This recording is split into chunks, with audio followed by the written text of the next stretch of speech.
ciertamente mis caros hermanos, se hace necesario comprender lo que somos, el estado en que nos encontramos y el trabajo que debemos realizar sobre nosotros mismos, si es que verdaderamente deseamos un cambio radical y definitivo. Mucho se ha hablado sobre el hipnotismo. En otros tiempos se consideraba que esta ciencia era patrimonio únicamente de gentes que se dedicaban pues a la hechicería, a la brujería, etc. Hoy, ya en la universidad, se estudia la hipnología. Es el mismo hipnotismo, solo que rebautizado. Ahora, en vez de decírsele simplemente hipnotismo, se le da el nombre pomposo de hipnología, pero es lo mismo.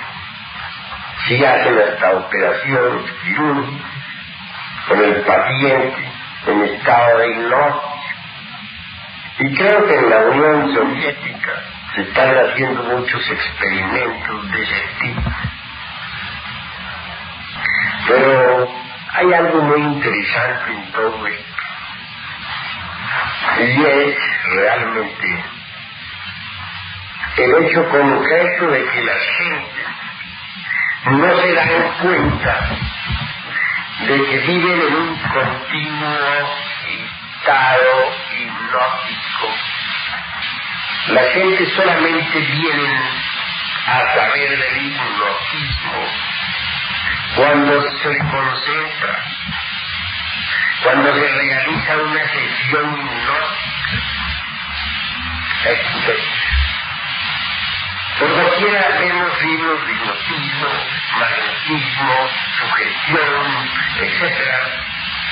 Pero ignoran las multitudes que se hallan precisamente en estado hipnótico continuo. Tal estado se debe a esa fuerza siniestra del abominable órgano cundarticulador. Mucho hemos hablado sobre ese órgano. No está de más recordarles que en un pasado remotísimo fue introyectado en la humanidad tal órgano. Entonces este se desenvolvió en la forma esa con que aparece la cola de los simios. Así pues, hubo un tiempo en que la humanidad poseyó tal cola. Les he explicado muchas veces que fue necesario introyectar en la humana especie dicho órgano con un propósito definido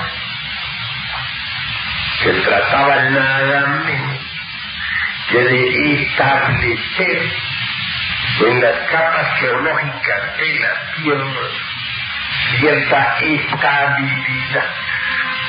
Y como quiera que el organismo humano es una máquina que capta determinados tipos de energía, es claro que al recibir tal órgano hubo modificación como consecuencia de la alteración de la máquina. Y el tipo de energía modificado pudo colectivamente darle estabilidad a la corteza geológica de nuestro mundo. Porque las máquinas humanas retransmiten a las capas anteriores de la Tierra los tipos de energía que transforman. Energía transformada de esa manera, según tal estabilidad, a la corteza geológica de nuestro mundo. Cuando los seres inefables consideraron que ya no era menester tal órgano, lo eliminaron de la humana especie. Desafortunadamente, como ya les he insistido mucho, quedaron dentro de nuestro organismo las malas consecuencias del abominable órgano pundactiguador.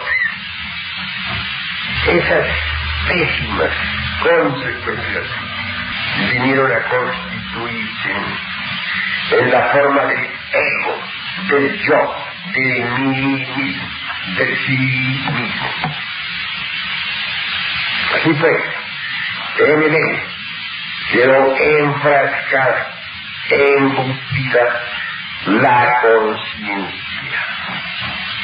Ahora bien, es obvio que la esencia, la conciencia, embotellada entre el yo, se procesa en virtud de su propio condicionamiento.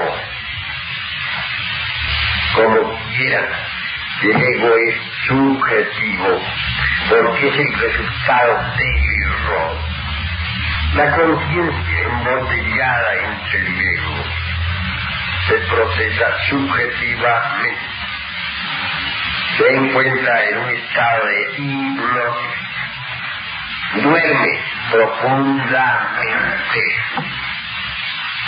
Así pues, el estado de sueño inconsciente en que vive la humanidad se debe a que la conciencia está embotellada en que el ego, y como quiera que el ego es el resultado del abominable órgano pundactiguador, podemos sacar como consecuencia o corolario que el sueño hipnótico en que se halla la conciencia se debe al abominable órgano pundactiguador. Extendiendo pues a la colectividad, podríamos decir que las multitudes están hipnotizadas por la fuerza siniestra del abominable órgano pundactiguador. Al hacer esta aseveración, hablamos con exactitud. Lo curioso del caso es que la gente no se da cuenta de que está hipnotizada. Solo vienen a saber del hipnotismo cuando esa fuerza se concentra en un lugar, es decir, en una sesión hipnótica, por ejemplo. Millones de seres humanos, pues, viven en estado de hipnosis, y eso siempre es lamentable.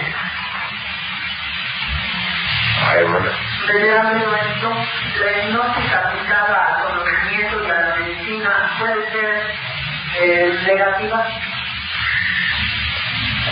Pues a veces sirve para curar, a veces con la hipnosis, la fuerza hipnótica se realizan algunas curaciones.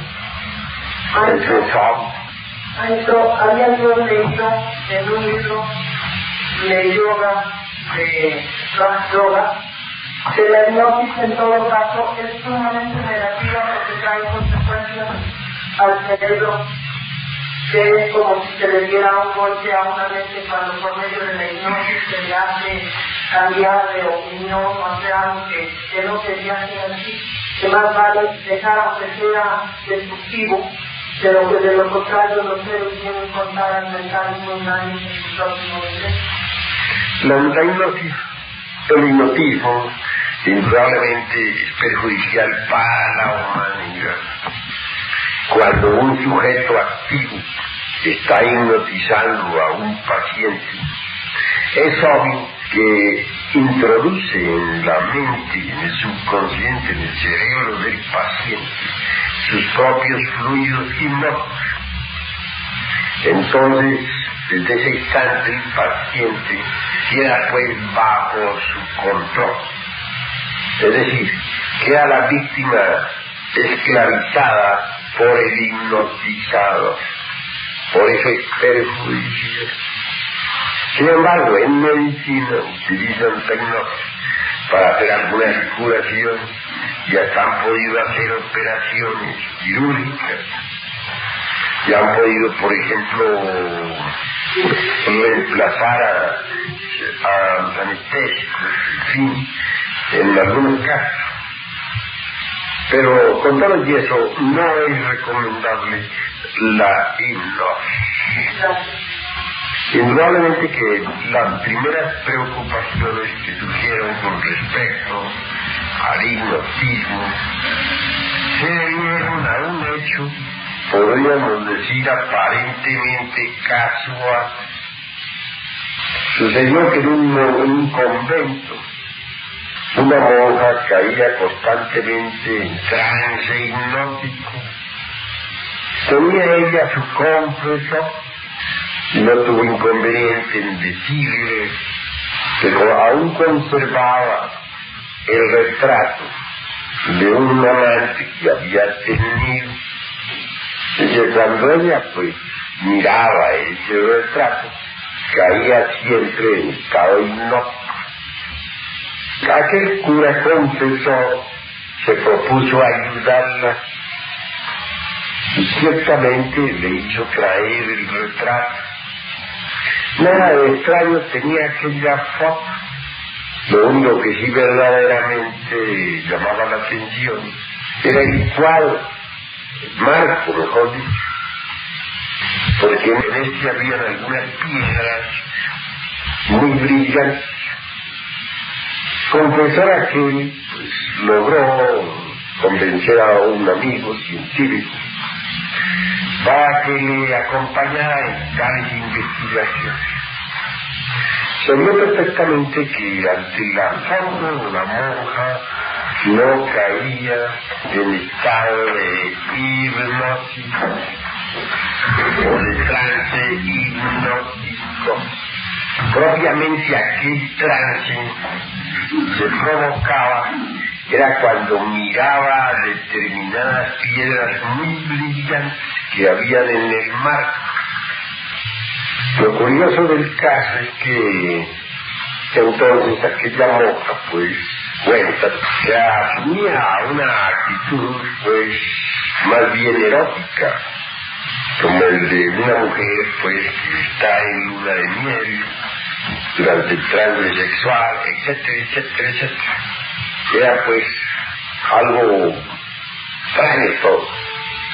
Continuando con las investigaciones, se llegó a la conclusión de que toda clase de objetos muy brillantes, piedras brillantes, cargadas de magnetismo, pueden producir estados de trance hipnótico en las personas muy psíquicas. Mucho más tarde, debido a ese incidente, no faltaron pues en Europa quienes magnetizaran objetos muy brillantes, piedras brillantes, etc., para provocar el sueño hipnótico en determinados pacientes. Y así fue como desde hace ya algunos siglos comenzó a usarse el hipnotismo en medicina. Sin embargo, recuerdo que entre los más célebres investigadores del hipnotismo está Richard Charcot, César Lombroso, etc. Los primeros que se preocuparon por investigar seriamente ese hipnotismo fue un inglés y el señor Charcot. El inglés aquel, pues francamente, tenía más bien propiedades de música. En cuanto a Charcot, era el nene de mamá, como se dice por ahí.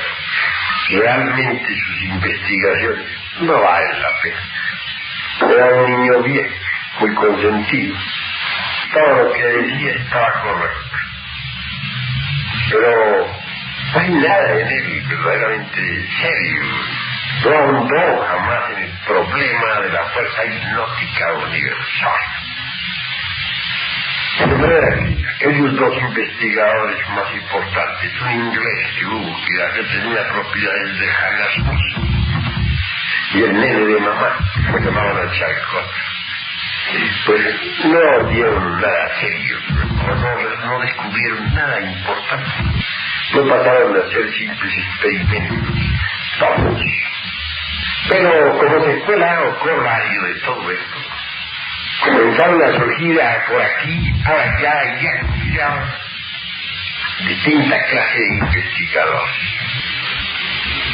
Por donde quiera abundaron los mediums, surgió la espiritilladera, que luego tomó gran fuerza con el acontecimiento aquí de las señoritas Fox de Mirville, donde las mesas se levantaban en el aire, donde las piedras entraban por una ventana y salían por la otra, donde se materializaba una determinada entidad llamada Casietín, etc. Se agitó el mundo por el hipnotismo y la espiritualidad, y eso dio más bien origen a que aparecieran muchas escuelitas de tipo espiritualista.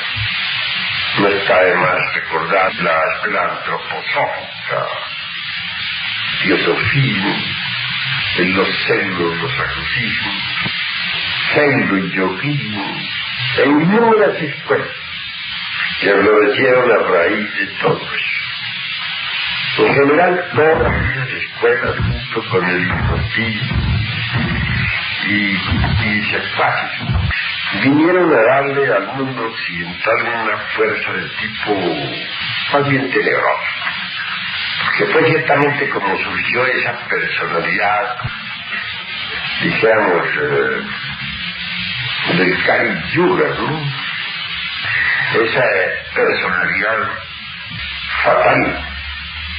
Desapareció, pues, por una parte cierta religiosidad natural que había, desapareció el patriarcado, para que quedara en su reemplazo la personalidad calcálida, ¿no? Es decir, la personalidad del Kali Yuga. No es mi intención ahora, dijéramos, criticar tantas y tantas instituciones que hay en el mundo, pero hablando sinceramente, con el corazón, como se dice, en la mano, descubro que en esas escuelas pues, no está el auténtico camino.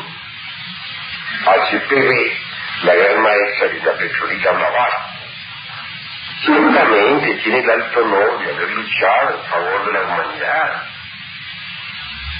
Lenguajes humanos, las estancias de Siam, escribió la doctrina secreta fundamentada en esas estancias, pero desafortunadamente pues no entrega las claves de la autorrealización íntima del ser, queda embotellada en el dogma de la evolución, etc. De verdad que aunque muy buenas fueron sus intenciones, sin embargo, no hay duda de que su escuela pues no ha cumplido la verdadera finalidad que en un principio pudo haberse anhelado. Aquí saben, por ejemplo, los miembros de la Sociedad Teosófica sobre los cuerpos existenciales superiores del ser. Ciertamente se habla sobre el astral, sobre el mental, sobre el causal, etcétera, etcétera, etcétera. Pero al hacer ellos sus aseveraciones, dan a entender que todo el mundo tiene sus vehículos, cuando en realidad de verdad no los tiene, hay que crearlos. Y lo importante es saber cómo crearlos, eso no lo enseñan. Se habla del Kundalini, pero con mucho terror y temor. Es decir, quieren que la gente conozca, pero que no lo haga. No quieren que nadie desarrolle el fuego serpentino. Alrededor del fondo serpentino hay innumerables prejuicios. Al sexo se le califica de tabú o pecado, motivo de vergüenza, disimulo, etc. No es que no fuera una iniciada la maestra no estoy diciendo eso. No es que no tenga ningún valor las sustancias esenciales, sí las tienen, y muy grandes. Lo que estoy enfatizando en estos momentos es que no existe en esa institución, como en algunas otras, las claves, los elementos que se necesitan para poder llegar a la verdad. Eso es lo grave. Ahora, si nos fundamentamos en el dogma de la evolución, obviamente este dogma nos embotella, nos estanca, porque no es por medio de la evolución mecánica de la naturaleza como vamos todos nosotros a llegar a la liberación final. Eso es absurdo. Si la evolución mecánica nos llevara a la liberación, ¿qué necesidad tendríamos de estarnos devanando los sesos para comprender todos estos misterios? Después de saber que la evolución no llega, que se olvide. Ya tenemos entonces ya hacer esfuerzos. ¿Para qué? ¿Por qué objeto? Vivíamos sencillamente una vida profana como la vive todo el mundo, sin preocupación de ninguna especie. Pero no es cierto. La evolución no es más que una de las leyes de la naturaleza. La otra es la involución. Dos leyes que se procesan en forma coordinada y que trabajan, pues, en el seno mismo, o sirviendo, dijéramos, de eje a toda esta gran maquinaria de la naturaleza. Así pues, esta personalidad calcaria, propia del Cari-Yuga, nefasta, se forma precisamente con esa cantidad de teorías que no llegan a ninguna conclusión. Se llenan la gente en la cabeza de teorías y no realizan nada práctico. Bueno, nacieron todas esas escuelas, sectas y todo, a raíz precisamente de todos esos fenómenos hipnóticos. Y eso es lo grave. Más repito, no estamos en contra de nadie, en contra de ninguna escuela. Únicamente invitamos a todas esas escuelas a entrar por el terreno esotérico, práctico, para bien de todo el mundo, a no quedarse únicamente teorizando, sino echar de lleno por la senda angosta, estrecha y difícil que conduce a la luz. Al señalar nosotros algunas debilidades en tales o cuales instituciones, no lo hacemos de forma destructiva. No, únicamente nos proponemos indicar a esas gentes la necesidad de ser más prácticos, de dejar ciertos temores que no conducen a nada. Bien, continuando así adelante por el camino de esta disertación, vemos pues la necesidad que tenemos de despertar del sueño hipnótico. Es un poco trabajoso que las gentes entiendan esto, porque hay una tendencia muy marcada a creer que estamos despiertos. Todavía recuerdo por ahí una película que vi cuando estaba yo más joven, en que aparecía un hombre que hipnotizaba por ahí a una pobre dama, la sumergía en sueño profundo. Pero lo curioso es que aquella dama, una muchacha como de unos 15, 18 años, tenía su novio. De pronto pues aparece este mago en el camino, la hipnotizó, y como quiera que por medio de la fuerza hipnótica influyen sobre la psiquis de los gentes, pues él influyó sobre ella para que ella olvidara al novio. Prácticamente ella vino a quedar convertida en la mujer de él. Mas este mago la explotaba. Ella subía al teatro, cantaba, tenía una magnífica voz.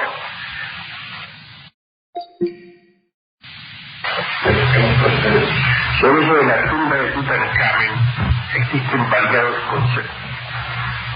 Hay quienes piensan que aquellas palabras de maldición pues influyeron sobre la mente de los arqueólogos, que estos autosugestionados cayeron muy bien. Es un concepto de, por cierto, demasiado pobre, muy socorrido. El de los japoneses también me parece demasiado socorrido. Como quiera que estamos en la época de la energía nuclear, no se les ocurre otra cosa.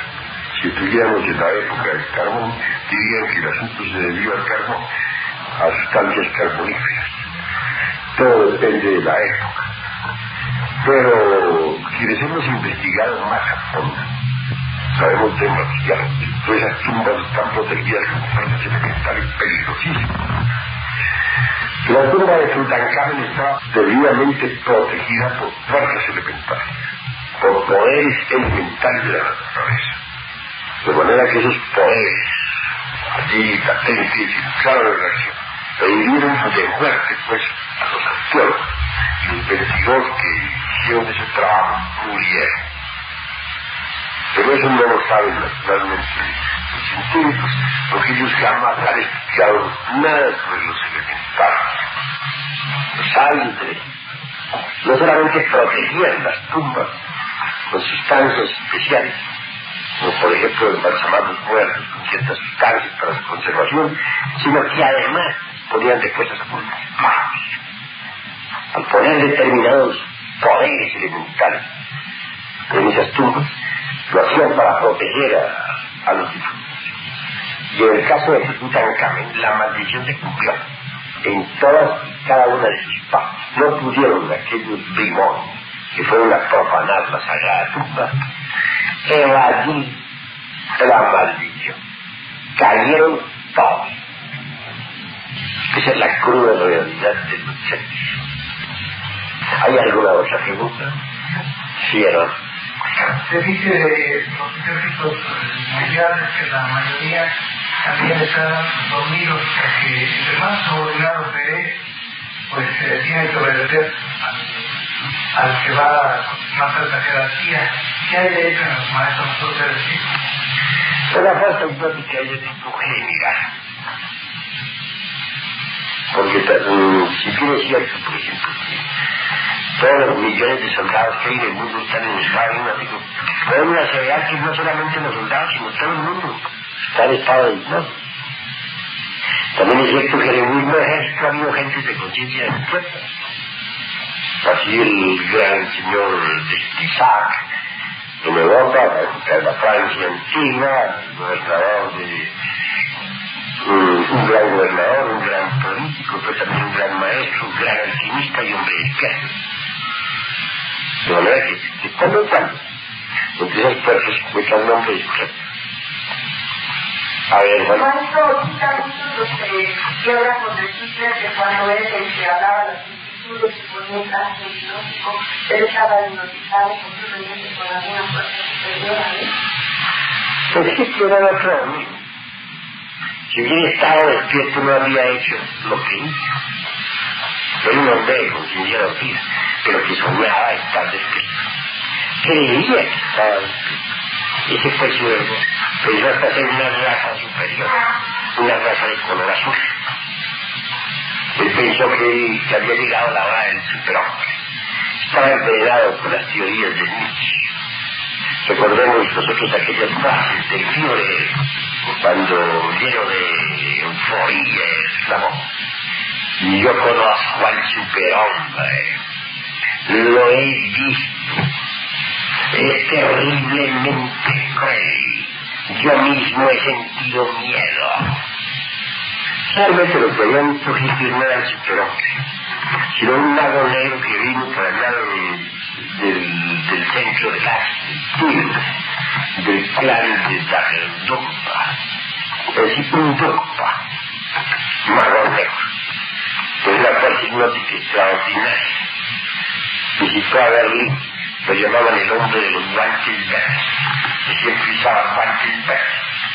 Se decía que él tenía las llaves de Argasti, donde viven nada menos que los dioses arios. Claro, en semejante lenguaje tan altisonante, pues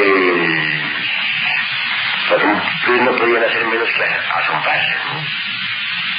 Y hablaba Hitler, ¿no? Y él, naturalmente, el mismo Führer no tuvo inconveniente en rendirle culto a aquel grupo, que no era sino un terrible mago negro, enviado desde el clan de la Lupa. Y se creó una institución de tipo supremo en Berlín, que era una institución de magia negra. Se creía él un profeta, no de la palabra, sino un profeta de espada, llamado a revolucionar el mundo. Pero los esoteristas saben muy bien que Hitler no es más que el regreso, retorno, reincorporación de aquel terrible Atila que existió en los tiempos antiguos, aquel que llamaban el azote de Dios. Y en cuanto a mis amigos, muy bien saben la historia y lo que fueron sus vidas pasadas. Fue un miembro ilustre de la fraternidad tenerosa. Todos esos fueron hombres malos negros. Ahora han despertado en el mal y para el mal. Eso es obvio. Tanto Hitler como Mussolini son gentes ahora del abismo. Gentes que mueren en los mundos mundiales. Sí, pues esa es la cruda realidad de las cosas. Lessner fue un hombre grandioso. Y la gente todavía no ha sopesado méritos de Jesucristo. Hizo tantos experimentos, tantas curaciones magnéticas. Fue un hombre que se dio cuenta de que la humanidad vivía en estado de hipnosis. Y se propuso estudiar el estado en que se encontraba la humanidad. Y manejó el magnetismo y comenzó a hacer experimentos conducentes a ese despertar. Desafortunadamente sus experimentos no pudieron ser concluidos debido al hecho concreto de que se le criticó terriblemente. Los aviones, como siempre, descargaron contra él todas sus calumnias, infamias, etc. Por eso no pudo terminar su obra. Pero Mendel sí era un hombre despierto, maestro. El objetivo de él era llevar a la humanidad hasta el despertar, luchar por el despertar de la gente. Pero él iba por la vía del magnetismo. Sabía pues que el órgano fundactivador había sumido a las gentes en ese estado de hipnosis. Y él apelaba a las fuerzas magnéticas. Pensaba ir muy lejos por ese camino, pero no pudo terminar su labor. Y Freud, por ejemplo, Sigmund Freud, de su psicoanálisis, pues a cambio de conciencia dormida. Lo único meritorio es, por lo menos, se dio cuenta de la importancia de la fuerza sexual, subestimando, claro está, a la mujer, y ahí estuvo su error. Pero en cuanto a que estuviera despierto mental, también el otro dormido más.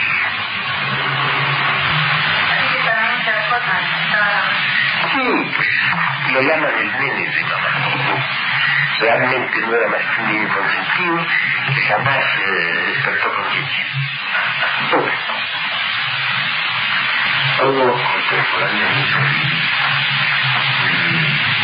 la nombre fue Marcó. Yo creo que se decía así. Marconi fue un científico, ¿cómo no? Marconi se propuso estudiar la energía solar y estar en matemáticas.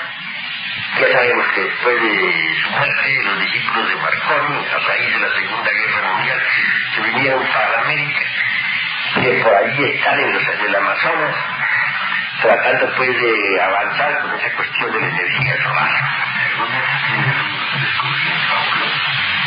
Marconi fue genial, no hay duda, pero si fue un hombre de conciencia despierta es algo que falta todavía saber. Es muy difícil encontrar hombres de conciencia despierta. Porque existen hombres hasta geniales en el campo de la técnica, de la física, de la química, pero eso no quiere decir que estén despiertos. Cualquier sujeto en estado de hipnosis a veces puede resultar con cosas geniales, aunque no se llame Marconi. Y eso no quiere decir que no esté en estado de hipnosis. Hay sujetos que tienen chispeantes intelectualidades que parecería como si estuvieran despiertos, pero no hay tal, duermen profundamente. Lo que pasa es que los sujetos en estado de trance hipnótico también tienen fenómenos lúcidos extraordinarios. Hay un libro de Guillermo Establamarte que habla acerca de los discursos de Marcos y de sus seguidores que están acá en América, que tienen contacto con el señor de Marte. Sí, conocemos la otra, Narciso Genovesa, la conocemos muy bien, pero lo que estamos diciendo claramente sobre el asunto de la conciencia es algo que nos debe interesar más que todo. Mientras uno continúe en estado de hipnosis, va. ¿Cómo despertar? Eso es importante. ¿Podría uno acaso despertar si no ha destruido las consecuencias del abominable órgano contartiguado? Claro que no, ¿verdad? Si uno destruye esas pésimas consecuencias que lleva adentro en su organismo, en los 5 cilindros de su máquina, no puede lograr el despertar. ¿Cómo lo lograría? ¿De qué manera? No es que la conciencia está embotellada entre esos elementos que constituyen el ego. Y ahí la responsabilidad es no malgastar. Pues sí, las energías no hay que malgastarlas. Hay que acumularlas y no malgastarlas tontamente. Ante todo se requiere comprender el estado en que nos encontramos. Trabajar en la desintegración de los elementos inhumanos que llevamos dentro. Tales elementos devienen del abominable órgano contartiguado. Ahora bien, debemos saber que no desapareció de todo el órgano contartiguado en su estado físico. No sabemos que ese órgano físicamente existió. Era una proyección de la espina dorsal hacia abajo, la misma cola de los niños. Al desaparecer, siempre quedó un pequeño residuo óseo. La parte final de la espina dorsal, hacia abajo. Pues ese pequeño residuo óseo todavía tiene poder para convertir cualquier forma mental negativa en un nuevo agregado psíquico. Puede cristalizar cualquier forma mental negativa y convertirla en un nuevo yo, en un nuevo agregado. Y lo vive haciendo constantemente. Si uno va, por ejemplo, a un cine y se queda mirando una película llena de ruido, y se identifica uno con la escena y tal, ¿qué es leer? Escuchar, que después resulta uno con una efigie muy parecida a la que vio en la pantalla. Esa efigie viene a tener vida y viene a quedar dentro de la constitución íntima de uno, convertida en un nuevo yo psicológico, en un yo de juicio. Si uno creó, la sola vista de la forma en la pantalla no explicaría todo. Pero como quiera que hay un residuo de esa cola siniestra, pues tal residuo todavía posee ese poder. Al mirar esa figura que en la pantalla, tiene todavía el poder para cristalizarla y hacerle tomar forma en el interior de nuestro ser. Convertirla en un nuevo yo, en un nuevo elemento inhumano dentro de nuestra misma psique. Así vive el ser humano constantemente, dijéramos, robusteciendo dentro de su interior las malas consecuencias del abominable órgano contartiguado. Porque con cada agregado que uno aumente, pues a los que ya hay dentro del organismo, la conciencia queda, unos porcentajes de conciencia quedan allí enfrascados. Así pues, el estado que nos hallamos es lamentable, ¿verdad? Y si no nos revolucionamos contra nosotros mismos, si no nos levantamos en armas contra sí mismos, pues no será posible despertar el sueño inmediato con que nos encontramos. No basta simplemente comprender que estamos en estado hipnótico. Hay que hacer algo para despertar de ese estado. De lo contrario, fracasaremos inevitablemente. Ingresaremos en la involución sumergida, porque si nosotros no somos capaces de hacer el trabajo, la naturaleza tiene que ayudarnos. ¿Cómo nos ayuda la naturaleza? Pues fracasaremos. Al entrar dentro del vientre de esta gran tierra, este planeta Tierra, involucionarnos espantosamente en esa región, hasta el centro de la Tierra. Las fuerzas centrífugas allí irán desintegrando los distintos elementos inhumanos. No tiene ninguno. Si es la muerte segunda. Conseguido eso, la esencia resurge, sale libre otra vez a la luz del sol, para iniciar nuevos procesos evolutivos. Es una ayuda extra que se le da pues a los perdidos. No es muy agradable, ¿verdad? Descender en los mundos infiernos no es muy aconsejable. Iniciar un cambio de varios miles de años contra unos cuantos días. Sí, es preferible desintegrar unos esos elementos y más. Personalmente, esta es la bajada. Para los sufis maometanos, el descenso a los mundos infiernos no es un castigo, sino dijéramos un sistema de purificación y liberación. En ese sentido, pues, hay cierto razón, pero yo considero que sí es un castigo, que si uno no mereciera la entrada a esas regiones, no entraría, pero uno se lo merece, porque si no hay integra, merece siempre. No es nada agradable bajar esa región. Yo les aconsejo mejor que ustedes desintegren el ego aquí y ahora. Así despertarán conciencia, saldrán de ese estado hipnótico en que se encuentran. Como van viendo ustedes, pues, nosotros no estamos muy de acuerdo con los diversos sistemas filosóficos que existen por ahí en otras organizaciones. Vamos al grano, a los hechos.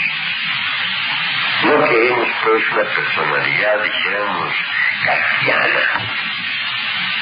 Queremos despertar, y eso es importante. Si hay alguna otra pregunta antes de que acaben, pueden los hermanos hacerla con entera libertad. ¿Yes? A ver, hermano. Hace unos especialistas que cuando leen aspectos libros comentan que usted es un iniciado, ¿verdad? Que usted es un hombre ya totalmente autorealizado, pero que quisieran conocer o a través de sus discípulos que lo fueran. Porque es un camino místico. El único que lo ha logrado es el místico. Pero que quisiera conocer de todos sus discípulos juntos. De manera que también son inquietud.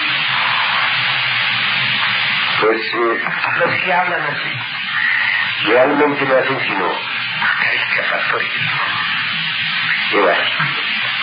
Prefieren por lo común que hablen las escuelitas hechas de San Yuga, las que surgieron a raíz precisamente de las investigaciones de Richard Charcot, de César Lombroso, Camilo Flammarion, etcétera, etcétera, motivadas tales investigaciones por una pobre monja que había estado de trance hipnótico contemplando un retrato.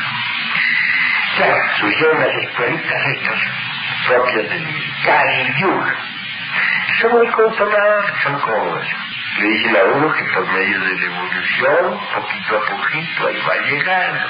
Y algún día llega, que no hay que ocupar. El Kundalini no, que no vaya a desarrollar eso, porque eso es muy peligroso.